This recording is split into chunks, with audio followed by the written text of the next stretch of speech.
ខេត្តមួយដែលពោពេញទៅដោយធនធានធម្មជាតិសម្បូរបែបកំពុងតែផ្ទុះការចាប់អារម្មណ៍តាក់ទាញភ្ញៀវទេសចរឲ្យទៅលេងបងប្អូនដឹងថាខេត្តណាអត់ខ្ញុំទៅឡើងវ៉ាវសបោកន្លែងដើរលេងសប្បាយមិនថាជាទឹកជ្រោះថ្លាដូចកញ្ចក់ឆ្នេរសមុទ្រឬក៏រីសតស្អាតតាមមាត់ព្រែកហើយត្រូវម៉ាច់ Starbucks ទៅតែបើកនៅនឹងចំកន្លែងមើលថ្ងៃលិចដ៏ស្អាតទៀតអញ្ចឹងគឺកាន់តែផ្ទុះទៀតនិយាយប៉ុណ្ណឹងបងប្អូនដឹងថាខេត្តណាបាទគឺខេត្តកោះកុងយើងហ្នឹងដែលថ្ងៃនេះខ្ញុំនឹងនាំបងប្អូនទៅដើរលេងខេត្តកោះកុងដែលយើងនឹងជិះពីភ្នំពេញទៅដល់ក្រុងខេមរភូមិន្ទខេត្តកោះកុងហើយបន្តតាមផ្លូវជាតិលេខ10ឆ្លងកាត់ស្ពានដែលខ្ពស់ជាងគេនៅក្នុងស្រុកខ្មែរហើយបន្តទៅដល់សៀមរាបអញ្ចឹងចាំមើលថាតាមផ្លូវយើងមានកន្លែងដើរលេងអីគេខ្លះតោះទៅទាំងអស់គ្នាពីភ្នំពេញខ្ញុំជិះតាមផ្លូវលបឿនលឿនចុះតាមច្រកស្រែអំបិលក៏បានកំពង់សិលាក៏បានហើយបើនិយាយពីតាមផ្លូវពីស្រែអំបិលទៅដល់កោះកុងវិញគឺអាលងស្រិលតែម្ដងទេសភាពក៏ស្អាតប៉ុន្តែប្រុងប្រយ័ត្នផងដោយសារផ្លូវរាងកោងហើយមកដល់ត្រង់ចំណុចស្ពានតាតៃនេះគឺខ្ញុំចូល check in កន្លែងស្នាក់នៅសិនដែលខ្ញុំគេងនៅផ្ទះលំហែជាប់មាត់ព្រែកតាតៃអូយទេសភាពស្អាតហើយបរិយាកាសស្ងប់ស្ងាត់ធម្មជាតិមែនតើចូលមក check in កន្លែងគេងហើយខ្ញុំបន្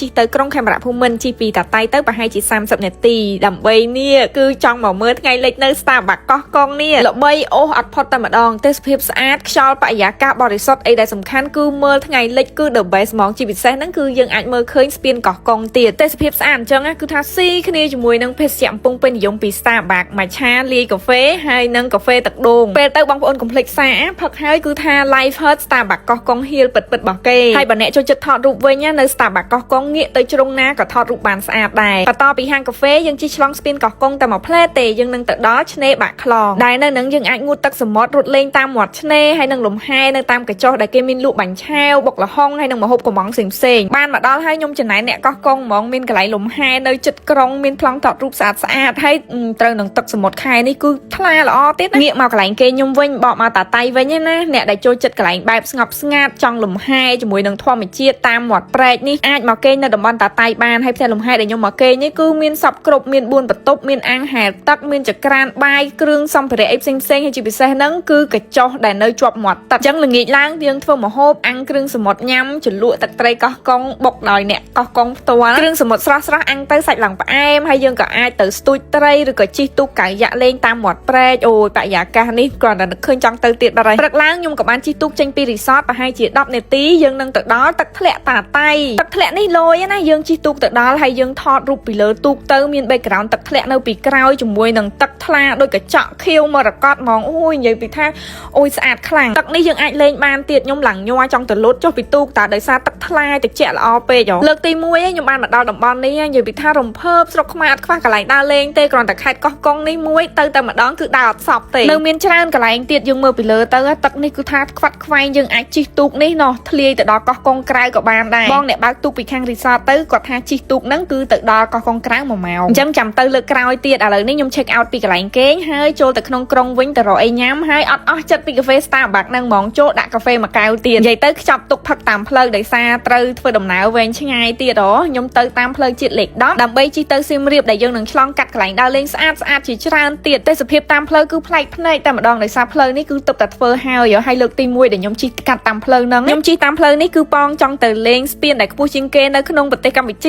ហើយគ្រាន់តែស្ពានហ្នឹងគឺខ្ញុំច្រឡំឡើង2ដងមកដល់កន្លែងនេះខ្ញុំស្មានតែស្ពានដែលខ្ពស់ជាងគេហ្នឹងដោយសារតែមើលពីចម្ងាយទៅគឺស្អាតមែនតើខំធ្វើ reaction វ៉ាវអញ្ចឹងណាតាមពិតមិនមែនស្ពានហ្នឹងទេស្ពាននេះគេហៅថាស្ពានទំនប់វារីអគ្គិសនីជិះបន្តពីហ្នឹងមកទៀតយើងនឹងមកដល់ស្ពានមួយទៀតហើយខ្ញុំច្រឡំថាស្ពានខ្ពស់ជាងគេទៀតហើយតាមពិតស្ពានហ្នឹងគឺស្ពានស្ទឹងដំណាក់ក្បូនដែលយើងអាចចុះលេងទឹកបាននៅហ្នឹងលេងទឹកស្រួលណាដោយសារមានវាលថ្មធំហើយទឹករាក់ទឹកហូរបែបតិចអញ្ចឹងទឹកហូរមកឡើងថ្លាហើយអត់បាច់ជិះចូលទៅណាឆ្ងាយទេនៅនឹងមាត់ផ្លូវហ្នឹងតែម្ដងអញ្ចឹងតាមផ្លូវហ្នឹងយើងអាចចូលលេងនៅកន្លែងហ្នឹងមកកន្លែងទៀតហើយជិះបន្ត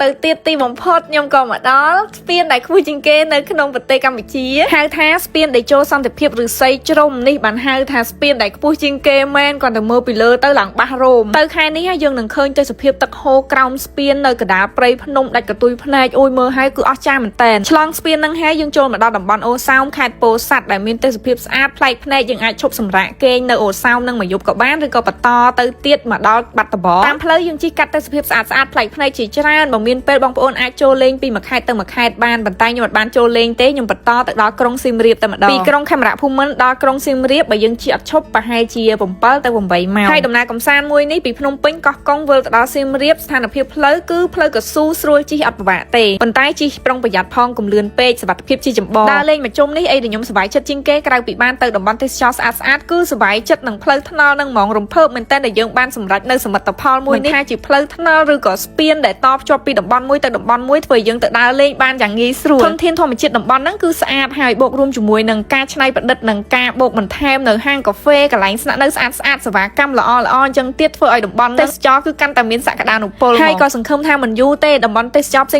ងទៀតនៅក្នុងប្រទេសកម្ពុជាយើងនឹងមានការអភិវឌ្ឍតភ្ជាប់គ្នាបែបនេះដូចគ្នាដែរអញ្ចឹងចូលរួមគាំទ្រទេសចរក្នុងស្រុកទាំងអស់គ្នាដើម្បីអភិវឌ្ឍទៅមុខទាំងអស់គ្នាអញ្ចឹងតំបន់ទាំងអស់នេះបងប្អូនកុំភ្លេចទៅលេងណាហើយវីដេអូថ្ងៃនេះគឺមានតែប៉ុណ្្នឹងទេបាយបាយ